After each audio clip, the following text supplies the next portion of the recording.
How to use power-ups effectively in Sonic Rumble. First of all, open the game on your device and start a race or challenge.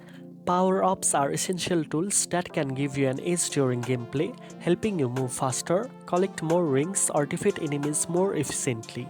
Begin by familiarizing yourself with the different types of power-ups and abilities available in the game. Some increase your speed, some provide shields to protect your character, and others give bonus rings or temporary boost. Knowing what each power-up does will help you decide when and how to use them effectively. Timing is key. Use speed boost on straight paths or before jumps to maximize your advantage and activate shields when approaching enemies or obstacles.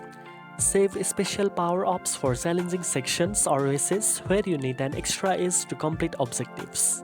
Additionally, combining power-ups strategically can create powerful effect. Lastly, practice is crucial. Experiment with different combinations and timings in races or missions to discover the most effective strategies for your playstyle. Now you know how to use power-ups effectively in Sonic Rumble.